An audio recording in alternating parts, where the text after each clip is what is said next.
האמונה במציאות השם יכולה להתקבל בנפש האדם בשתי כוחות. אחד זה בכוח הרצוני של האדם, שזה הדעת שלו, השכל, עולם של שניים. וגם כן, היא יכולה להתקבל, האמונה במציאות השם, במציאות אותה נקודה שהיא מוכרח המציאות. האמונה בזה יכולה להתקבל בכוח פנימי באדם שנקרא מוכרח המציאות, שהוא בעצמו לא תלוי ברצון. זאת אומרת, אני מאמין בנקודה שהיא לא תלויה ברצון, מתוקף נקודה בתוכי שהיא לא תלויה ברצון. היא לא תלויה בבחירה. בלשון אחר אומר בלבבי, קוראים לזה ידיעה ובחירה. זה שתי הכוחות. זה שתי כוחות שקיימים בנפשו של האדם. כוח אחד של בחירה שהוא תלוי ברצונו, אם הוא רוצה או לא רוצה, הוא מחליט. וזה בעצם כל עניין הבחירה, אומר בלבבי, אם האדם רוצה או לא רוצה. אם הוא רוצה הוא פועל, אם הוא לא רוצה הוא לא פועל. זה מהות הבחירה, שהדבר תלוי ברצון האדם.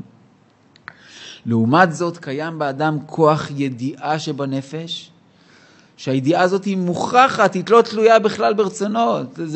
זה לא לבחירתך בכלל, אם אתה רוצה או לא רוצה בזה.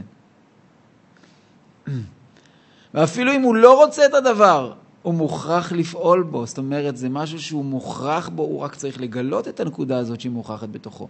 זה מה שאומרים כל גדולי החסידות, שהאמונה היא כמו שמש שמאירה בלב האדם. יכול להיות עננים שמכסים את השמש הזאת, אבל ברגע שמזיזים את העננים האלה הצידה, אז בעצם מכירים בתוקף העובדה שזה חלק אלוק ממעל, הוא מוטבע באדם בלי קשר לבחירתו, אם הוא רוצה בזה או לא רוצה בזה. אם כן, נתבאר לנו שבנפש האדם קיימים שני כוחות, כוח רצוני וכוח מוכרח. וכיוון שכל הכוחות כולם הם כלים לאמונה בשם יתברך, הרי ששורש הכוח להאמין במציאות השם, יש לו שני אופנים. אחד זה כוח רצוני, זה נקרא כוח שהוא תלוי בדעתו של האדם ובבחירתו וברצונו, ואחד זה כוח פנימי מוטבע, built in, כן? זה משהו built in, שנקרא כוח מוכרח המציאות, שזה החיבור של האדם אל החלק אלוק ממעל בו, אל החלק שהוא לא תלוי ברצון אצלו, ואז פשוט להזיז את העננים ולגלות שמה? לגלות שהשורש שלי זה נקודה שאני מאמין במציאות שנקראת מוכרח המציאות. זהו, פה אנחנו נסיים, יש עוד עומק לדברים, אבל אנחנו נמשיך את זה בשיעור הבא. זה בעצם להבין עכשיו את כל מה שהבנו מבחינת הנפש, להעמיד את זה עכשיו בכלים או בהגדרה של זמן. זה בעצם הזמן של 6,000 שנים, השנה הראשונות, שזה לחזק את אותו כוח שנקרא בנפש כוח הרצון להאמין במציאות הזאת, ולעומת האלף השביעי, ימות משיח ואילך, שזה נאמר, יגיעו ימים אשר אין לי בהם חפץ, ימות משיח שאין בהם בחירה, שאין בהם רצון, זה אותם ימים שבאמת מתגלה בנפש אותה נקודה שהיא מוכרח המציאות. בשורות טובות, ישועות ונחמות, שנזכה, אנחנו אוטוטו מתקרבים לתשעה באב, שנקרא מועד על פי התורה, כי זה יום שבו, אף על פי שנחרב הבית, אבל כשנכנסו הגויים להיכל לטמא אותו, הם ראו את הקרובים מאורים זה בזה. הנתיבות שלום אומר שזה יום כמו אבא, יש אבא רופא והבן שלו חולה, והאבא יודע שעכשיו הוא צריך, אין אף אחד אחר, הוא חייב לעשות ניתוח כדי להציל את הבן שלו.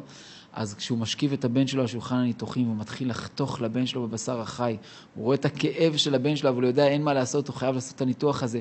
בזה הרגע מתגלה אצל האבא שיא האהבה לבן שלו. אז הוא אומר, זה היום הזה שנקרא מועד. למה מועד? כי כשנכנסו הגויים להיכל, הם ראו את הקרובים מאורים זה בזה. מה זה היה?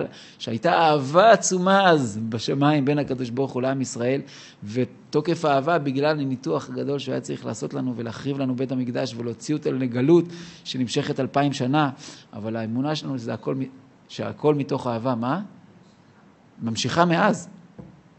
מאז זה חורבן הבית. אנחנו יצאנו לגלות עד היום.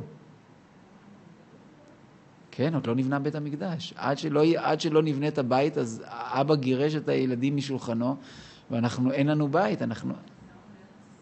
כן, אבל עוד לא נבנה הבית, עוד לא חזרנו לבית של אבא. זה כתוב בתורה, שאוי להם לבנים שככה אבא שלהם יגלה אותם מעל שולחן אביהם. שאנחנו רוצים לחזור ושאבא יכניס אותנו חזרה הביתה, אז אמנם הגענו חזרה לחצר, אבל אנחנו רוצים שיכניס אותנו חזרה הביתה, ואיך על ידי זה שאנחנו מכירים בזה שכל מה שהוא עושה זה מתוך אהבה, ואנחנו מקבלים באהבה את הניתוח, ואנחנו רוצים שהניתוח יצליח, ובאמת נזכה לחזור חזרה אל הבית בשמחה. בשורות טובות. תודה רבה.